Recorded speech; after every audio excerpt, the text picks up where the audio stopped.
Des moments avec Dieu avaient un temps de réflexion pour chaque jour. 18 juillet. Champ blanc. Ne dites-vous pas qu'il y a encore 4 mois jusqu'à la moisson? Voici, je vous le dis.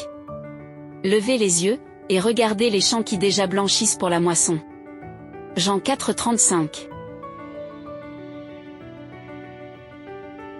Une réunion de réflexion avec le psychologue sur la façon de voir le monde s'est terminée, d'une manière inattendue. Elle nous a dit si vous deviez peindre le monde pour une seule image. Comment feriez-vous un visage souriant, un visage triste, inquiet peut-être? Quelle couleur utiliseriez-vous? Et elle nous a donc donné des crayons. Du papier que nous sommes, mis de dessiner. Ce moment était interrompu par le cri désespéré d'une voisine qui appelait l'aide. Son mari battait ses mères et ses enfants et voulait les tuer. Nous sommes allés l'aider, l'homme a pris la fuite. La Nation Unie signale qu'au moins une femme sur 3 subit des violences physiques au cours de sa vie et continue de subir. Les taux de criminalité en Amérique latine sont les plus élevés, la violente.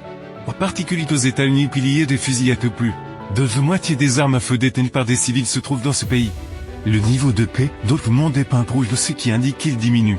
Alors que me dessinerions, nous le monde avec toutes ces données sur la criminalité?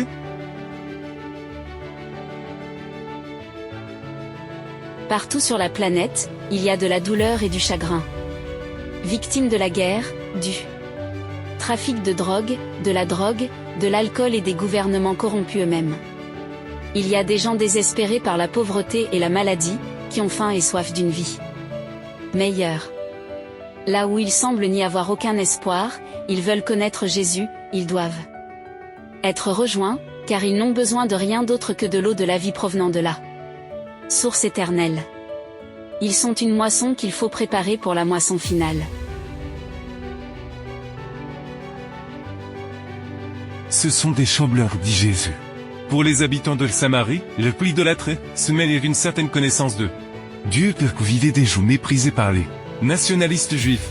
Il y avait des cœurs qui avaient besoin d'entendre parler du Seigneur et du salut. Pendant que Jésus était assis au bord du puits, les habitants de Sichar vinrent voir le Messie que les Samaritaines leur avaient annoncé.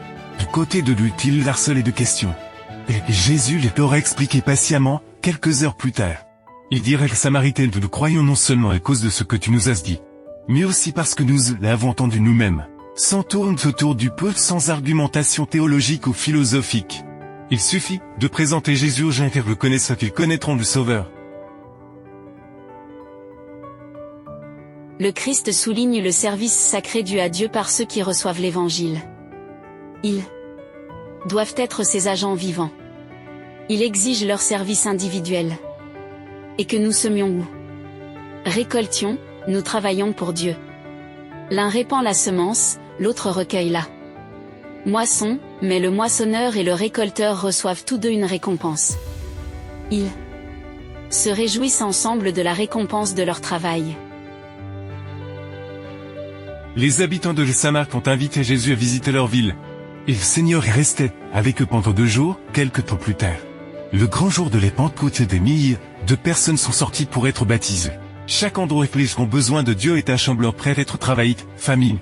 Par un voisin ami, le cri du salut est fort et nous devons offrir l'eau de la vie. Amen. Merci pour écouter cet audio. Nous vous invitons à partager avec votre. Contactez et visitez le site web. biblewell.com